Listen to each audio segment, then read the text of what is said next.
seguidores.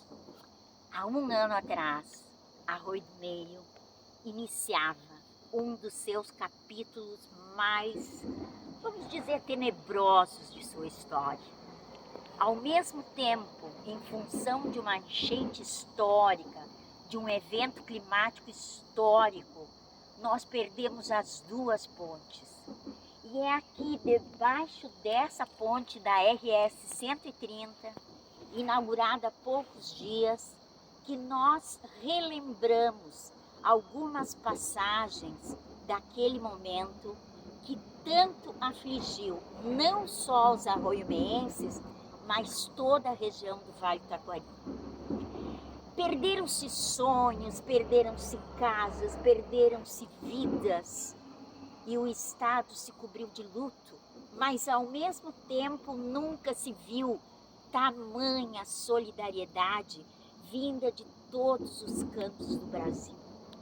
E aqui conosco temos 3 meninos, Varela, o Diego e o Fabrício, que mostraram o que é o voluntariado, mostraram o que é a força de vontade e essa coisa de ter a oportunidade de ajudar os outros, naquele momento que não se tinha mais passagem.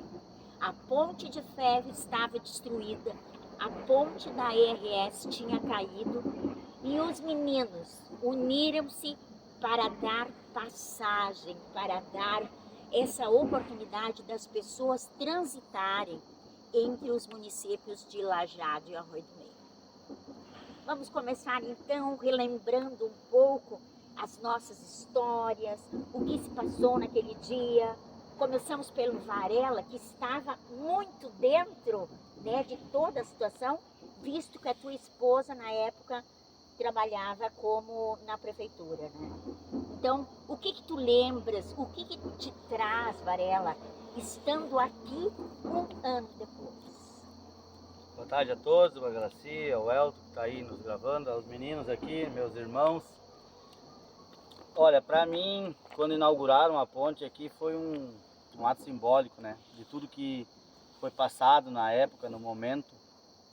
A gente ficou 12 dias aqui com 2 barcos, o barco do Fabrício e o barco da Defesa Civil, mas com a ajuda de mais um pessoal que está por trás da gente, que é a gurizada aí que nos apoiou, que veio vindo ao decorrer de vendo nós ali, mais pessoas vieram para ajudar no braçal, porque precisava de muito braçal, corda, puxar pessoas. Mas assim, de tu pensar, de tu ver o que a gente fez, assim, tu tem que ter a coragem de dizer, eu me lembro até hoje no sábado quando eu falei pro Diego, tu acha que o Diego era o piloto e eu era o, que nem diz o outro, que tu fica ali para ajudar o piloto, né, na frente. Quem tem que pular na água era eu, não era ele, né. Eu falei para ele, tu consegue passar? Assim, então vamos passar as pessoas. Ele disse, vamos. E ninguém falou para nós, não teve... Naquela época, assim, onde estava a água, assim, agora se fôssemos olhar daqui, Lá mais no ou Pilar, menos, ó. lá no Pilar, No Pilar da Ponte Velha. Da Ponte Velha, isso aí, da Ponte Velha. Nessa altura estava em cima, água. em cima do Pilar. Acima do Pilar. E, Continua. E a gente decidiu, tivemos a ideia de vamos tentar, vamos. E no sábado o prefeito de Arroio do Meio, na época, Danilo Brux, pediu para a gente passar uns 4, 5 médicos que estavam aqui há 5, 6 dias trabalhando e não tinham como voltar para Lajeado, uns eram de Lajeado, outros eram de fora. E a gente veio e conseguiu passar eles, com colete, tudo, passamos eles. E daí deu a nossa ideia, vamos tentar, vamos.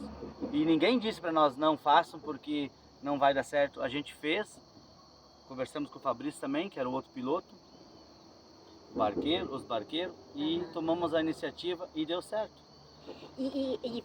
Fabrício, Diego, qual era aquela sensação daquele mundo de água? Não sei se tinha correnteza, não tinha correnteza. Como é que vocês se sentiram naquele momento? No dia, a gente veio para cá no dia 2, né, Cléber? Isso, né? No dia 2 a gente foi para cá. Logo após o rio tinha baixado mais ou menos uns 4 a 5 metros na época, né? tinha bastante correnteza, a gente até a gente atravessou sozinho primeiro, eu e o Clério, para ter certeza de que, né, Sim. Que era possível. que era possível, né? Então, com segurança, e aí a gente decidiu fazer as travessias. Primeiro a gente puxou o cabo de internet, né, que para Tentar ligar, né, uma cidade na isso, outra. tentar ligar uma cidade na outra. A gente atravessou um cabo de internet para eles dar sequência na internet na parte de Arroio do Meio. E aí, na sequência, a gente atravessou os médicos, né, que estavam no hospital já há uns 2, 3 dias já, né, não tinha como voltar lá já. A gente fez a travessia deles e o pessoal foi vindo e a gente foi atravessando, né, conforme a necessidade do pessoal, a gente foi atravessando e se estendeu o resto do dia, né. Aí no dia 13 a gente veio cedo para cá, 7 horas da manhã, né, e deu sequência das 7 às 18 horas, né. Enquanto tinha visibilidade, seguia o trabalho. Seguia Ia e fazendo a travessia. voltava, ia e voltava. Sempre tinha gente esperando. Cada né? dia aumentava Cada dia mais, aumentava. né? A gente chegou a atravessar em torno de umas 3.000, 3.500 pessoas, mais ou menos, né, Clério? Nos primeiros dias.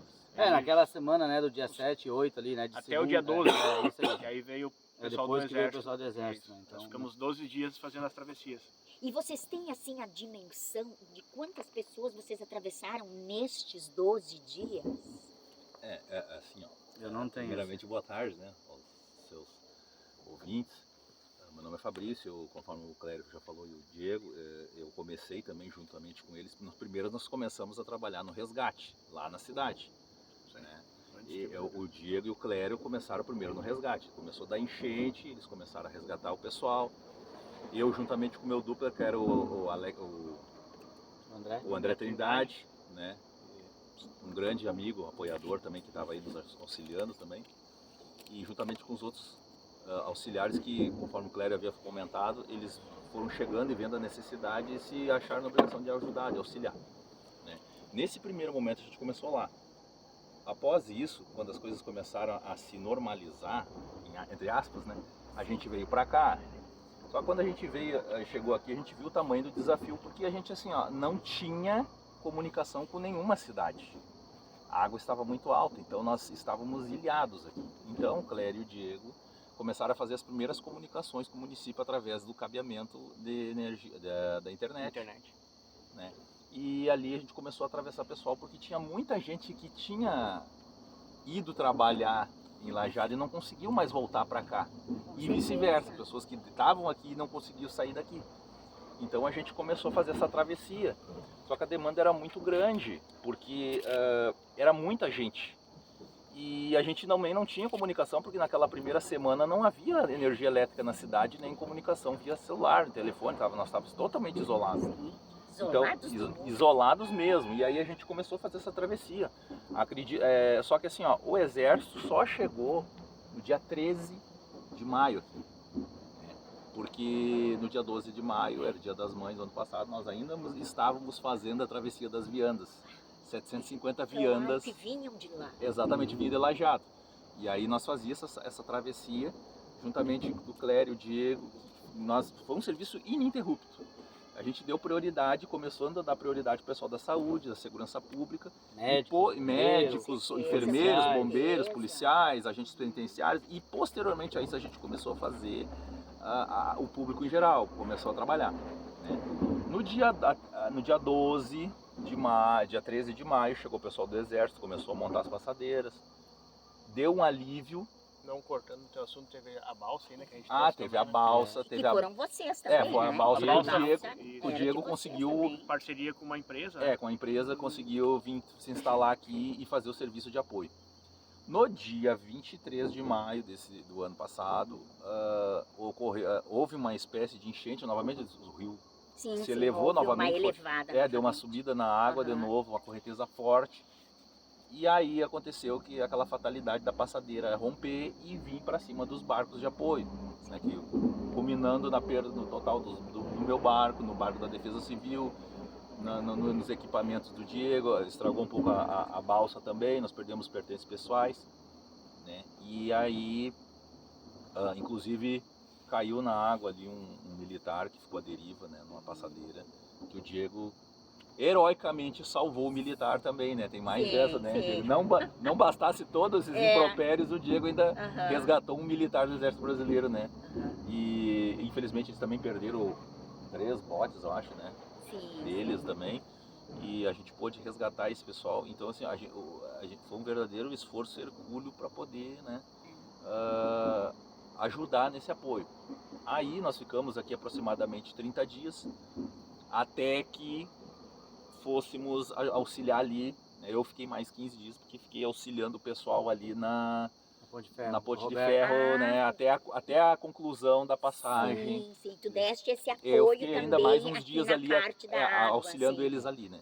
Eu e o Diego paramos aqui, a gente É, voltou para as nossas vidas, né, Sim, trabalhar. com E eu ainda fiquei E o mais um Fabrício pouco ficou mais ali uns 15 dias. apoiando eles no sentido, né, Tinha que fazer- passar para outro lado, fazer a né? travessia, Sim, fazer com inspeção certeza. na infiltração nos pilares da ponte, coisa e tal. Então eu fiquei auxiliando os engenheiros ali de São Paulo, o pessoal do Roberto Luquezzi ali, que majestosamente foi muito profissional em fazer Muito, essa ponte ali, né, que criou a nossa primeira ligação depois do pós-enchente. com certeza.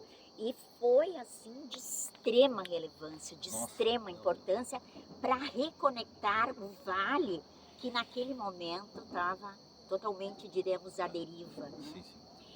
E é nessas tantas lembranças de vocês, certamente alguma coisa, alguma delas ficou mais latente, ficou mais presente, talvez pelo tipo de ação, talvez pela importância de ter ajudado. Vocês têm assim uma lembrança específica para contar? Eu tenho 2 fatos marcantes, acho que cada um vai ter um, mas Interessante nós relembrarmos. todos eles são marcantes, né? Do primeiro que a gente passou, ou do senhor, ou do jovem recém-nascido. Nós temos um fato que uma família veio pedir para mim e para o Diego se podíamos transportar um caixão, né, que tinha falecido em Najado, e eles queriam fazer o velório em Arroio do Meio. E o rio estava um pouquinho alto ainda, né? Então conversamos com todo o cuidado do mundo, a gente entendia a dor da família lá de cá. Claro. Tu imagina deixar mais de 15 dias Não, né, o falecido lá. Então o Fabrício deu-nos o apoio, eu e o Diego com mais familiares descemos, temos vídeos, fotos no caixão de lá, trouxemos para cá, deu tudo certo. 2 dias depois, eu me lembro, temos uma foto, eu e o Diego, na ponte, aquela ali, acho que era a pior subida era na ponte, porque ela era assim, muito íngreme, com uma corda, as pessoas tinham que, nós temos vídeos, sim, pessoas subindo, se agarrando nas cordas, aí veio uma mãe, e ela parou, tava eu e o Diego conversando, com o nenê, acho que tinha o quê, 2, 3 meses, ela tava assim com ele dentro, assim, sim, né? sim. E ela disse, meninos, vocês depois disso, vocês vão ter que procurar ajuda, alguma coisa assim. E daí eu sei que eu falei para ela, a gente já viu muita coisa aqui, mas vendo você passando aqui com uma criança de 2 meses, nós não precisamos de nenhuma ajuda, isso já nos satisfaz. Isso me marcou, esses 2 casos, né, de um óbito e um recém-nascido praticamente, né. Pra Então mim, é a contradição da vida, isso, né? Uma morte e um praticamente renascimento com o menino de poucos E nós meses, estávamos né? aqui para E vocês atravessar envolvidos, né, em toda essa qualquer situação. coisa, né, sim. O Diego tem algum fato? Um fato que, né, inclusive a gente atravessou também o caixão de uma menininha também, né? Sim, também. Diego, só me dá uma licença. Nós vamos fazer um breve break, assim, um intervalinho, voltamos em seguida para continuar com as lembranças.